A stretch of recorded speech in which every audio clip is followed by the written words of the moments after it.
किसान भाइयों नमस्कार। मैं डॉक्टर आनंद सिंह, कृषि विज्ञान केंद्र द्वितीय सीतापुर से। किसान भाइयों, आज आपके बीच में पशुपालन से संबंधित कुछ महत्वपूर्ण जानकारियों पे आपके सामने जो है मैं डिस्कशन करना चाहता हूँ या इन्फॉर्मेशन देना चाहता हूँ। जो भी किसान भाई जो डेयरी से संबंधित कार्य करते हैं, विशेषकर जो दूध का कारोबार करते हैं, दूध बेचने का, दूध निकालने का जो कारोबार करते हैं, उनके लिए एक महत्वपूर्ण यह है कि पशुपालन में कुछ मैनेजमेंट की कुछ प्रैक्टिसेस होते हैं, यानी उनका प्रबंधन का एक कुछ तरीका होता है कि हम इसे किस तरह से प्रबंधन करें कि हमारे पशु जो है अधिकतम उत्पादन दें। जैसे किसान भाई कभी ये नहीं सोचते कि जो है हमारा पशु, चाहे गाय हो चाहे भैंस हो, जब वो गाभिन होता है तो गाभिन होने अक्सर जो है हमारे पशु जो है जो उनका गर्भाधान होता है वो ब्याने के 3 महीने से लेकर 4 महीने के अंदर हम गर्भाधान हमें करा लेना चाहिए। कभी कभी कुछ पशुओं में जो है प्रजनन संबंधी समस्या होती है तो 5 महीने 6 महीने लग जाता है, 8 से 9 महीने लग जाता है। तो अमूमन जो है हम देखें तो हमारा पशु जो है दूध देते समय ही अपना गाभिन हो जाता है और धीरे धीरे जो है पशु जो है वो शुष्क काल में यानी ड्राई फेज में जाता है, जब वो दूध देना बंद कर देता है तो और पशु गाभिन होता है। तो ऐसे समय में हम उसके ऊपर विशेष ध्यान नहीं देते। जैसे हम कोई हरा चारा देते हैं या भूसा देते हैं, लेकिन हम उसे जो है दाना, जिसको हम रातिब कहते हैं, जो बाज़ार में रेडीमेड आपका जो है रातिब आता है, जिसको कंसंट्रेट मिक्सचर कहा जाता है, वो जो है हम पशु को नहीं देते। धीरे धीरे पशु जो है अपना पीरियड जो गर्भकाल का जो है पूरा करने लग जाता है, यानी 7 महीने 8 महीने होने लग जाता है।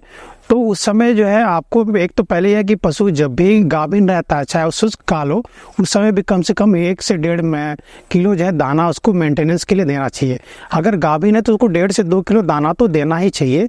अगर आप नहीं दे रहे और समय निकल रहा है तो आप ये जान लीजिए कि आपके भैंस जो है वो 310 दिन में जो है बच्चे देने वाली, गाय आपके 284 दिन में बच्चे देने वाली है। तो बच्चे देने से जो है 1 महीने पहले जो है उसको आप जो है कुछ दाना विशेष देना की ज़रूरत पड़ती है।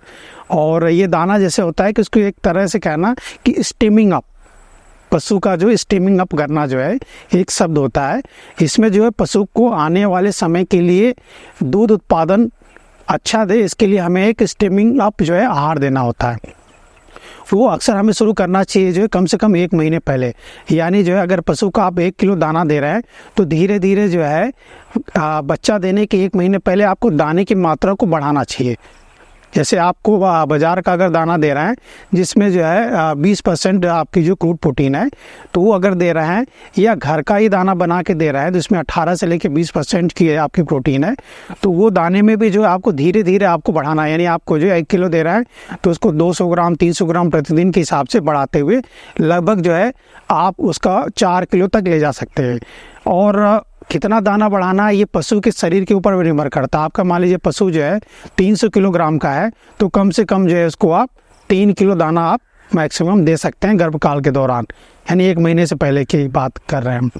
और अगर पशु आपका 400 किलोग्राम का है तो आप लगभग जो है 4 किलो दाना आप बढ़ा सकते हैं। यानी बच्चा देने के 1 महीने पहले आपको दाने की मात्रा जो है हमें बढ़ा देनी है। इसका फ़ायदा आपको ये मिलेगा कि जो भी बच्चा उसके पेट में पड़ रहा है, क्योंकि आपका अंतिम महीना जब चल रहा होता है तो बच्चे का विकास भी तेज़ी से होता है, तो आपका बच्चा जो है, जो पशु का बच्चा जो पेट में जो बढ़ रहा है वो तेज़ी से उसकी वृद्धि होगी। साथ में जो है पशु के स्वास्थ्य में जो है वो सुधार होगा, क्योंकि इस समय उसकी हार्मोनल एक्टिविटीज़ जो है बहुत अच्छी चल रही होती है और पशु इस समय स्वस्थ होता है। तो उसका फ़ायदा आपको मिलेगा, पशु के स्वास्थ्य में सुधार होगा। पशु जो है अपने लिए जो आने वाले समय के लिए एक एनर्जी जो है स्टोर करके रखेगा, जो कहते हैं रिजर्व फॉर्म में, वो रिजर्व करेगा। जो आप दे रहे हैं 3 किलो 4 किलो दे रहे हैं, उससे कई गुना आपको मिलने वाला है, तो वो रिजर्व करेगा। उसका फ़ायदा आप देखिए कि जैसा ही जो बच्चे जो है गाय या भैंस ब्यात करेगी तो स्वस्थ बच्चे के रूप में आपको सामने आएगा। दूसरा, कोलेस्ट्रॉल यानी खीस की मात्रा जो है कम से कम 1.5 गुना बढ़ जाएगी। और दूध की मात्रा भी आपको देखने को मिलेगा कि दूध आपके जो अगर पहले ब्यात में जो दूध दे रही थी उससे आपको अधिकतम उत्पादन प्राप्त मिलेगा।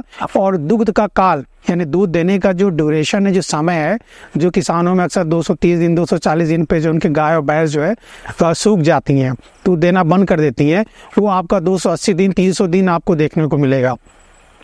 तो ये जो स्टीमिंग अप जो आहार है, ये अपने पशु को, यानी जो भी दूध का कारोबार कर रहे हैं या जो नहीं भी कर रहे हैं, अगर ये ध्यान देते हैं कि हमारे पशु यानी गाय या भैंस जब भी ब्याने वाली है उसके 1 महीने पहले हमने आहार की मात्रा को बढ़ा देनी है। ये मात्रा इस रूप में बढ़ानी है कि 300 किलोग्राम पे 3 किलो और 400 किलोग्राम पे 4 किलो कम से कम दाना आप दें। और मिनरल मिक्सचर अगर आप अपने घर पे दाना बना रहे हैं तो उसमें मिनरल मिक्सचर निश्चित रूप से 1% की मात्रा जो है उसमें आप डालें। तो इससे आपको किसान भाइयों को बहुत ही जो है फायदा मिलेगा। धन्यवाद।